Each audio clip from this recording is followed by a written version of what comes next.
On revient donc en direct dans LCI sur cette information de l'après-midi. Un homme armé a donc été abattu cette nuit alors qu'il tentait de s'introduire dans la résidence de Donald Trump en Floride, à Mar-a-Lago. Information qui nous est communiquée il y a quelques minutes maintenant. On en parle avec mes invités. Magali Barthès qui est toujours avec moi, éditorialiste international LCI. Guillaume Fard également, consultant police-justice TF1 LCI.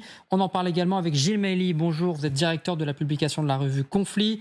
Niagali Bakayoko est également présente. Bonjour, docteur en sciences politiques, spécialiste des relations internationales et présidente de l'African Security Sector Network.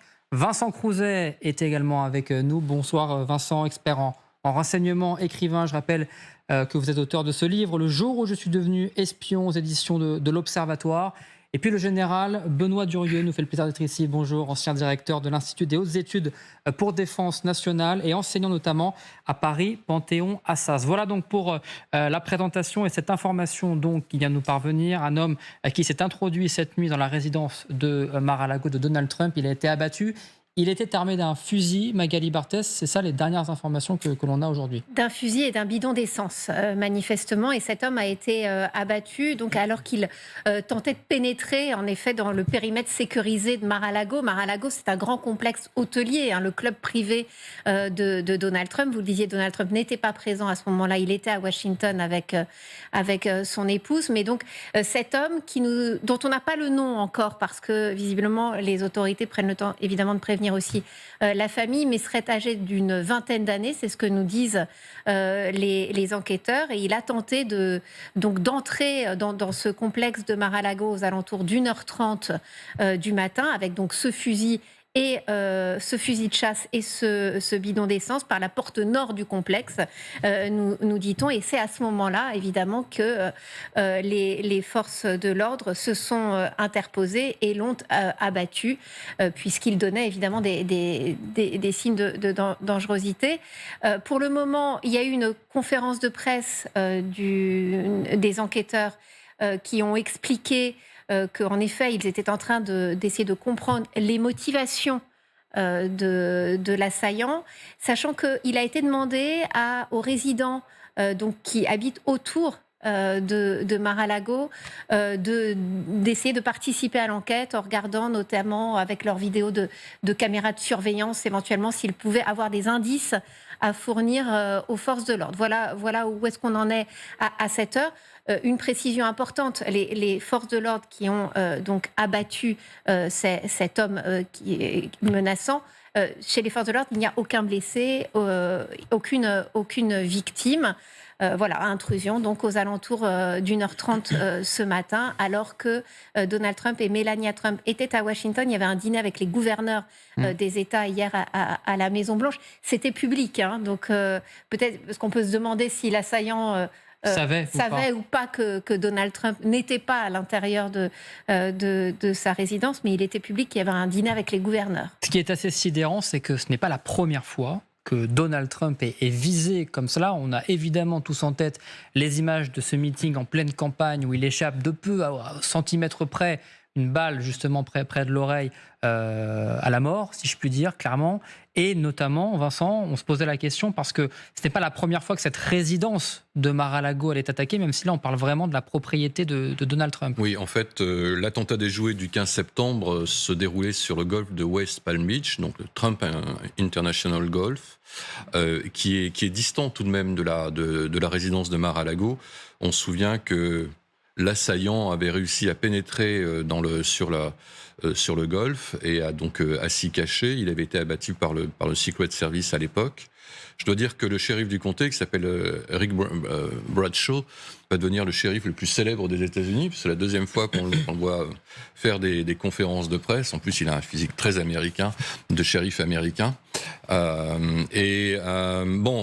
Ça ressemble tout de même, alors là, je me retourne vers Guillaume, à ce qu'on appelle aux États-Unis suicide by cops, c'est-à-dire les gens finalement qui se suicident par arme policière, parce qu'on ne peut pas imaginer quand même sérieusement pouvoir s'introduire avec un bidon d'essence, un fusil à pompe, de manière impunie au sein de la résidence de Mar-a-Lago.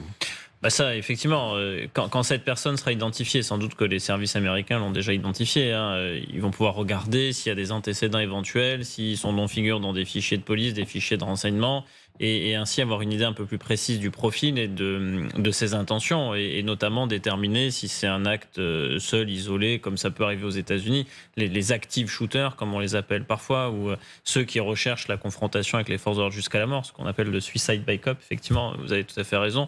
Donc on pourra savoir si c'est ça ou si c'est autre chose, c'est-à-dire quelqu'un qui aurait des complices, aurait été incité à agir, etc. Toujours est-il que oui, quand vous tentez de pénétrer dans la résidence de Donald Trump en Floride, vos chances de survie sont globalement faibles, si vous êtes tout seul et même armé.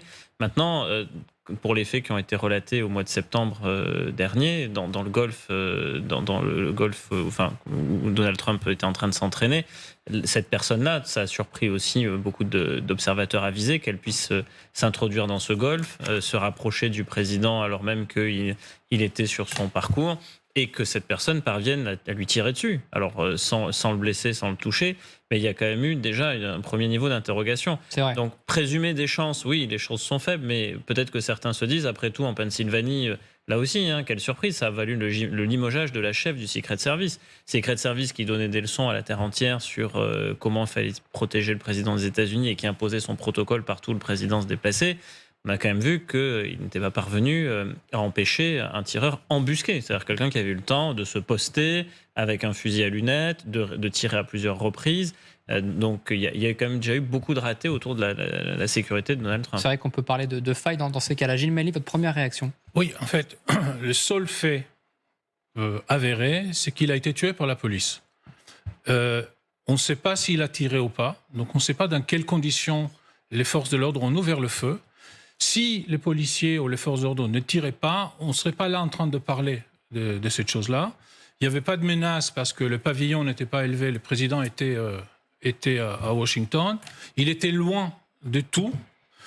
Et je voulais juste rappeler qu'il y a une vingtaine d'années, un homme s'est introduit dans le palais de Buckingham, dans la chambre à coucher de la reine.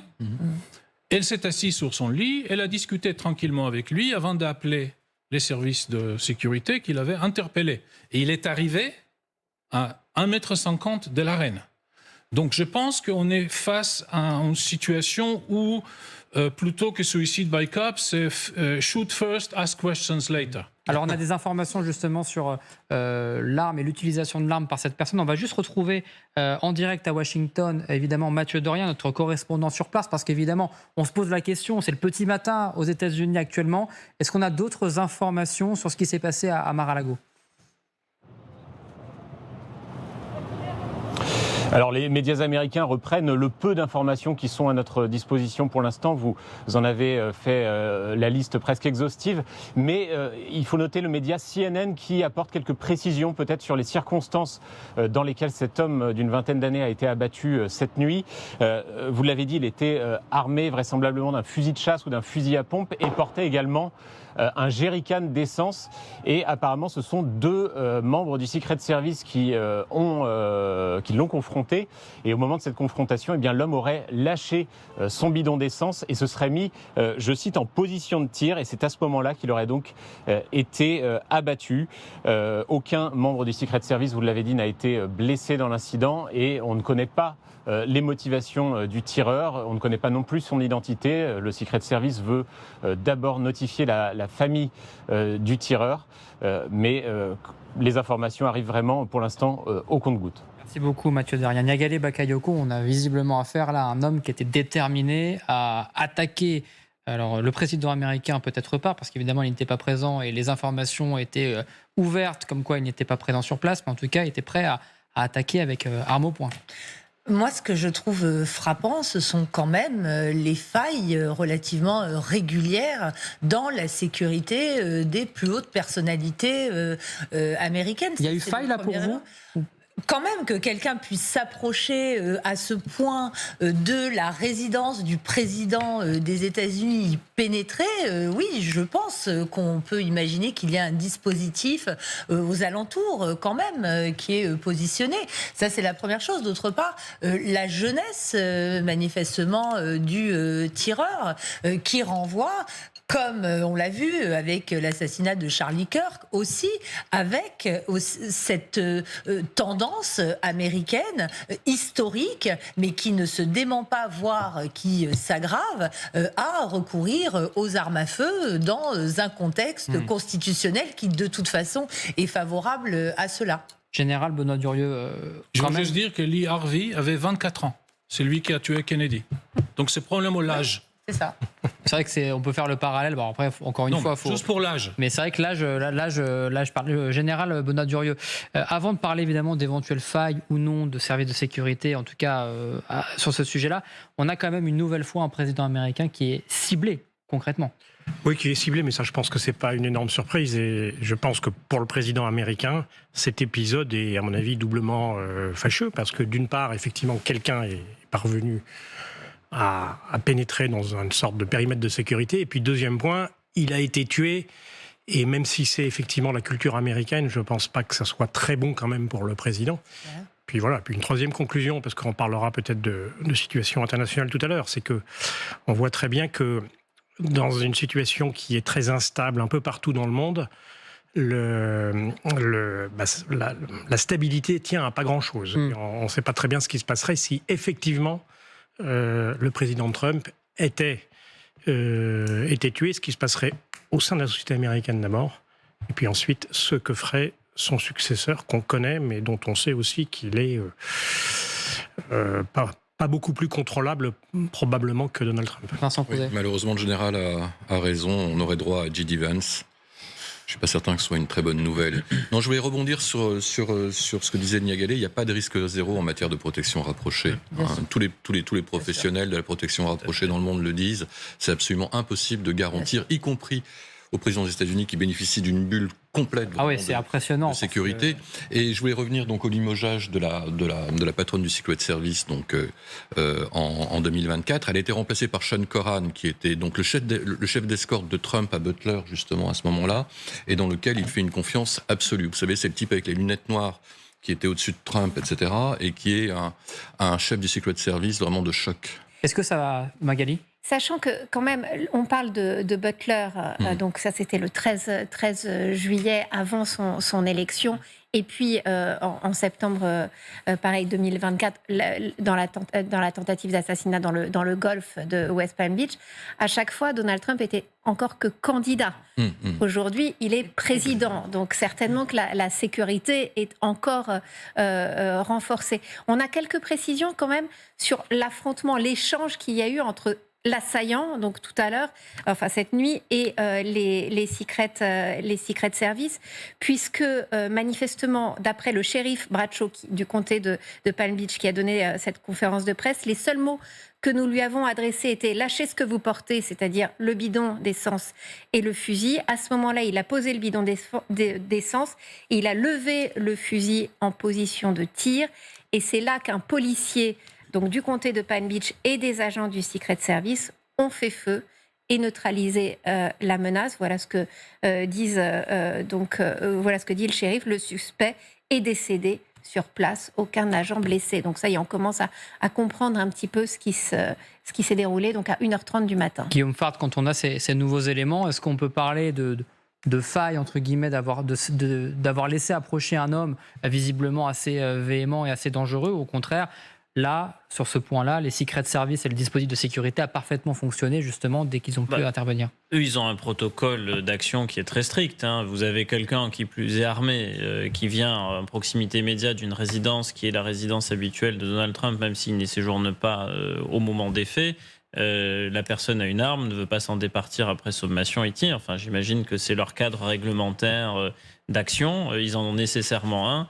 Et parler de faille, moi, là, je n'avancerai pas ce terme au regard des premiers éléments qu'on nous présente, parce qu'une faille, ça aurait été si cet individu était rentré à l'intérieur, s'il avait pu déambuler de longues minutes. Enfin, c'est tout ça, une faille. C'est si véritablement...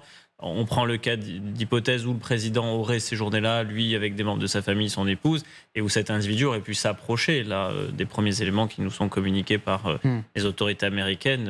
Il n'y a eu aucune déambulation. Et, oui, après, le fait qu'il soit armé, les États-Unis sont un État où les armes sont facilement accessibles, en Floride qui plus est. Et donc, après, il y aura, dans le cadre de l'enquête, j'imagine qu'ils vont évidemment regarder la provenance de cette arme. Mais si c'est un achat en vente libre, oui, il était armé, parce que les États-Unis font que réglementairement, sur un plan même législatif, vous pouvez acheter et détenir des armes. On reviendra bien sûr sur cette information, donc un homme armé qui a été abattu alors qu'il s'introduisait dans la résidence privée de Donald Trump. On en parle bien sûr sur LCI, restez avec nous.